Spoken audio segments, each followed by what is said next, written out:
Do you have any kind of rituals, ways you do it? Do you just write whenever you can? Like, how's your writing process that way? Yeah, so ideally, if I can get up early, which happens more or less all the time. Sometimes I'm not able to write when I do, but I get up at 5 in the morning. So ideally, if I can write, kind of between 5:30 and 7, that's when I kind of get my best words out before I go off to the day job. Then if I'm feeling up to it, I'll write a little bit in the evening, kind of right before I fall asleep. I'll kind of just like be half asleep and like putting out words. So my wife has asked me, "How can you type when your eyes are closed?" And I was just like, Yeah. "Just let me type. It's coming." Just leave me alone. Yeah. It's all here. Yeah. Yeah. And then on the weekend, if I really enjoy like heading to a coffee shop on a Saturday afternoon and trying to get out a few thousand words as well, if I can do that. Um, so those are kind of the where I work around. Having the podcast has kind of interrupted that schedule a little bit. I don't really get as much in the evening anymore, which is okay. Like that wasn't the prime time. The morning is really the prime time for me. Um, but yeah, that's kind of the flow of how I work. Yeah. So your wife, I'm sure obviously she's quite supportive now of things. When you first told her you wanted to write a book, when you first told her you started a podcast, how did she react to a lot of those things? Yeah, I mean, my wife is super supportive. Like, I'm really fortunate and lucky. Like, I mean, she's always known that I have wanted to write a book. It's something that she had always known that was part of something I'd wanted to do.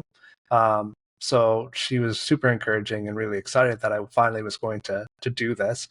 And yeah, with the podcast as well. Like, I kind of take over our desk space in the house when I'm doing interviews, and it kind of interrupts the flow of her day. But I'm really fortunate. She's super encouraging and really, yeah, supportive of everything I'm trying to do here. So yeah, I'm really lucky that way. I know not everyone is that lucky and has the supportive spouse that really understands the desire to do this. But she's an artist as well and a photographer, so she kind of gets the creative.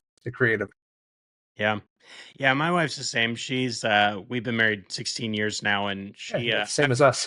yeah, I've done a lot of creative things. Like I'm a musician originally, and Like, I've been in bands, and now I want to write. And like she calls it creative ADD because I just kind of like being doing stuff. But she's also creative too. Like I told you before we started, she owns a dance studio, so right. we do a lot of creative stuff together and separately. So that was, the Yeah, hardest thing probably has been the when we did the YouTube channel.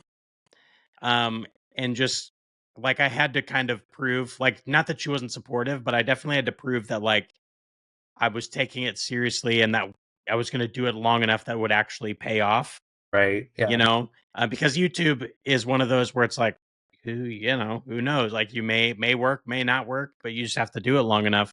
exactly. So it was kind of that she was supportive, but prove that it's worth the amount of time that I spend doing it. For sure. Yeah, yeah, because it is. I mean, kind of like writing it. I mean, it's taken me, 4 years to the point where I feel like now my books are kind of doing well enough to justify, from financially doing them. Um, and the podcast, I kind of see it's the same way. It's a bit of a grind to to to get it to where I've got the listenership and the audience to kind of say, okay, this is a, and I mean, it's not that it doesn't have intrinsic value in of its own. I would write anyway. Podcasting is maybe not is something that if I were to drop one of the two, that would be the one to drop. But as I mentioned before, I mean the relationships and the knowledge that I've gained from other people and interacting with them has really been what the value in doing the podcast has been.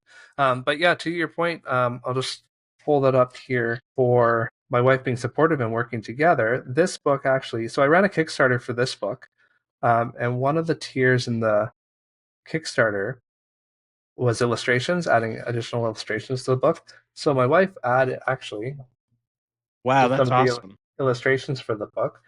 So in the market copies, they're black and white. In the Kickstarter, they're actually colored. So she added some color to the drawings, and we added additional ones in there. The Kickstarter is done, but yeah. So this was kind of the first project that we kind of collaborated on, and she did some of the sketches for me in there. So and We had drink cards as well for the Kickstarter. She took the photos for the, because I mentioned she's a photographer. So yeah, she's super supportive and willing to do stuff like that for me. So it's been a lot of fun. Yeah, that's super fun that you can collaborate in that way, especially my that's a skill I have never possessed is like drawing at all. Like I just Yeah, have no way of doing it. And so that's always been something I've had to find people to like do any kind of illustration yeah, or yeah, yeah. for sure. Yeah, I've kind of dabbled here and there in painting and sketching and stuff, but it's not something that I would ever consider doing as a anything to share with the world. Yeah. Yeah, well, and so I was just thinking back about our we were talking about the podcast there and like the time it takes to do it. I think I don't know what you would say about this, but I would tell anyone that is thinking about starting writing or anything like that, or really any creative field, I guess. To they you got to be willing to do it for a long time Yeah, because you are not going to find it's going to be very rare to find success immediately. exactly. So, do you have any words of wisdom about that? I suppose. Yeah, I think, for me, and what I've gleaned off of other authors over the course of, especially the last year, is you really kind of have to know why you want to write in the first place. One of my podcast questions is actually, what motivates you? Why do you write? Um, and you really have to kind of know that if you're in it just to make a quick buck, there are probably better ways to make a quick buck than writing, because it's not easy and it's not definitely not guaranteed. Yeah. And it's a long haul. A lot of authors get 20, 30 books out there and aren't making money on them. And you have to, I guess, really be honest with yourself and ask, if that's me, if that's the case, would I still write? And hopefully the answer is yes. And you kind of have to really determine why you do write. What's the motivation? And most authors that have a long career, they need to get their stories down. They want to share their, either their creative spark in that way. They have these stories in their head that they want to share. Yeah, so that's kind of for me what I look at is why are you in this for the long haul? Mhm. And the second thing that I'd probably say is, find friends, find other writers that can support and encourage you, that you can go to and ask questions of, because it can be a lonely journey especially for us authors. We're mostly introverts, I think. Mhm. So we like to kind of sit behind our keyboard and pump out our stories and then try to figure it out ourselves. I certainly did that at the beginning. Mhm. But just realizing that there's so many authors out there that are willing to share and talk about what they do and help out. I know that was a big benefit for me running my Kickstarter campaign. If I didn't have people to kind of ask about, different things and how to do it, I'd really be lost in the weeds, Yeah. because it's a completely different platform to anything else that I've really worked on. And I work on computers all day, so I'm not a stranger to it, but it's a different avenue for sure. So yeah, just having that support networking community, that really key. For me, other than getting the stories out, just connecting with the community and being involved in the writing community, I mean, is a big reason why I would keep going, because it's a lot of fun. Yeah.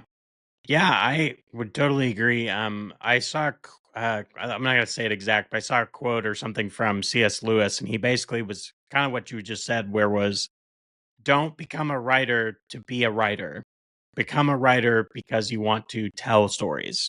Yeah. Like, if you're doing it just because, like, I think the idea of being a writer sounds fun, that's not a good enough reason. Yeah, right. And then I would also say too about the meeting the people.